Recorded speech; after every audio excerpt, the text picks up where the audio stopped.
अस्सलामुअलैकुम ji, welcome back to our YouTube channel. आज के इस लेक्चर में जिस वर्ब को हम डिस्कस करेंगे वो है वर्ब अस्सूमरे। लेक्चर में आगे बढ़ने से पहले मैं आपको बताता चलूँगा, ये जो वर्ब अस्सूमरे है इसके जो है मुख्तलिफ कॉन्टेक्स्ट में जो है इसका मफ़हूम जो है वो चेंज हो जाता है। तो इसका हम कोई एक कह लें कि स्पेसिफ़िक इसका मतलब नहीं पढ़ेंगे, बल्कि मैं आपको वो 3 कॉन्टेक्स्ट दिखाता हूँ जिन कॉन्टेक्स्ट में जो है आप इस वर्ब का इस्तेमाल कर सकते हैं, और उन कॉन्टेक्स्ट में जो है इसका मीनिंग क्या होगा उसको भी हम डिटेल से देखते हैं। अच्छा, सबसे पहला जो बहुत कह लें कि कॉमन कॉन्टेक्स्ट है उसको देख लेते हैं जिसमें इस वर्ब का इस्तेमाल होता है, और आपने भी अमूमन इस को सुना होगा उस कॉन्टेक्स्ट में इस वर्ब को, और वो कॉन्टेक्स्ट है जी काम का। assumere nel lavoro। काम के कॉन्टेक्स्ट में ये जो आपको काफ़ी सुनने को मिलेगी ये वर्ब, और ये काफ़ी ज़्यादा यूज़ होती है इस कॉन्टेक्स्ट में।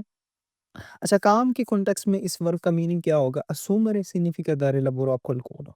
यानी कि जब काम की बात हो रही हो, लवोरो की बात हो रही हो, तो तब अगर इस वर्ब का इस्तेमाल किया जाए तो वहाँ पे इसका जो मीनिंग होगा वो होगा दारे लवोरो a qualcuno, यानी कि किसी को काम करना, हायर करना। जिस तरह इंग्लिश में हायर करना की बात होती है, इसी तरह इटालियन लैंग्वेज में जब आप किसी को काम दे रहे होते हैं तो आप कह रहे हैं कि उसको हायर कर रहे होते हैं, उसको assumere कर रहे होते हैं। assumere significa dare lavoro a qualcuno, यानी कि किसी को काम देना। अच्छा, इसकी एग्ज़ाम्पल देख लेते हैं इस कॉन्टेक्स्ट में। L'azienda assume nuovi lavoratori। Company नए मुलाज़िम रख रही है, ठीक है? L'azienda, azienda कहते हैं कंपनी को, assume nuovi lavoratori, कंपनी नए मुलाज़िम रख रही है। Sono stato assunto in una fabbrica। मुझे एक फैक्ट्री में नौकरी मिली है, ठीक है? Sono stato assunto, मैं हायर किया गया हूँ, ठीक है? या मुझे नौकरी मिली है in una fabbrica, एक एक फैक्ट्री में।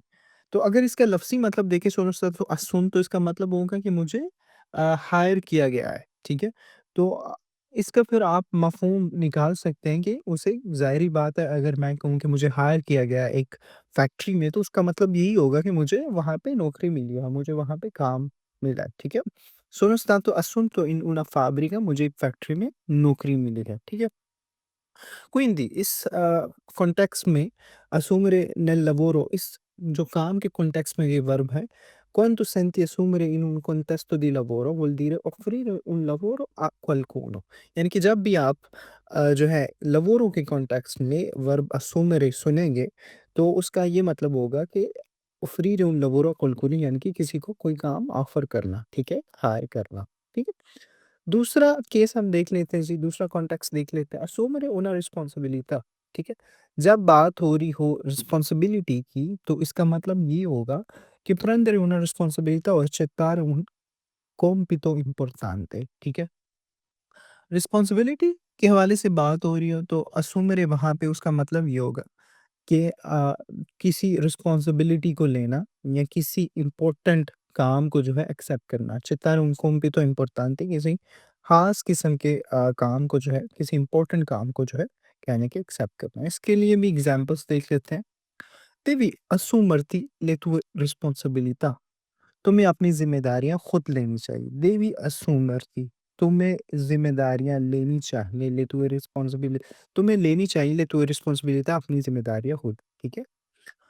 Il capo ha assunto la responsabilità del problema। Boss ने मसले की ज़िम्मेदारी कबूल कर ली, ठीक है? Il capo ha assunto, मतलब उसने एक्सेप्ट की, जो उसकी रिस्पॉन्सिबिलिटी थी, उसने उस चीज़ को एक्सेप्ट किया।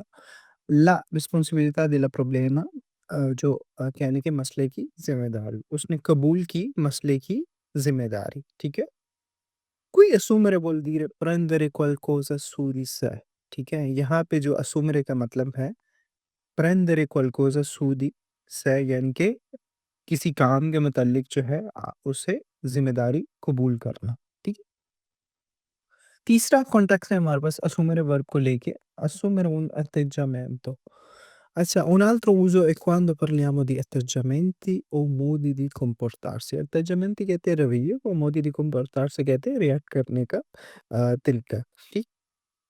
For example, ha assunto un atteggiamento serio। ha assunto, उसने जो है इख्तियार कर लिया, un atteggiamento serio, एक संजीदा रवैया, ठीक है? atteggiamento कहते हैं रवैये को, ठीक है? Assunto un atteggiamento serio, उसने संजीदा रवैया इख्तियार किया। Il cielo ha assunto un colore grigio, आसमान ने सुरमई रंग इख्तियार कर लिया। Il cielo ha assunto un colore grigio, आसमान ने सुरमई रंग इख्तियार कर लिया। तो यहाँ पे जो है vuol dire diventare o mostrare qualcosa, यानी कि किस किसी तरह बन जाना या किसी तरह का दिखाना, ठीक है? Assumere vuol dire diventare o mostrare qualcosa।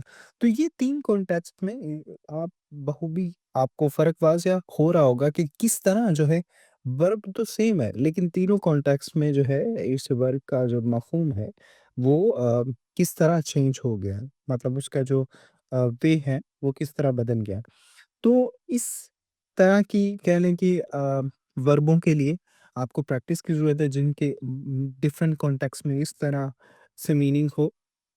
आपको पढ़ने की ज़रूरत है, ज़्यादा से ज़्यादा बुक्स रीड करें वोकैब्युलरी को एनहांस करने के लिए और ज़्यादा से ज़्यादा फ़ोकस करें।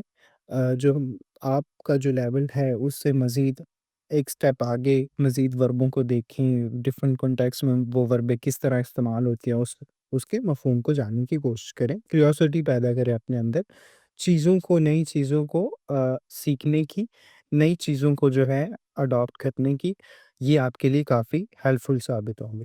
तो होप सो आज का लेक्चर आपको अच्छा लगा होगा। कोई भी क्वेश्चन हो इस लेक्चर के मुतालिक वर्ब असूमरे के मुतालिक आप मुझे कमेंट बॉक्स में कमेंट करके पूछ सकते हैं। तो मेरी आपसे मुलाकात होगी नेक्स्ट लेक्चर में, नेक्स्ट वीडियो में। तब तक के लिए मुझे दीजिए इजाज़त। अपना रखिए बहुत सारा ख़्याल और मुझे रखिए दुआ में याद। अल्लाह हाफ़िज़।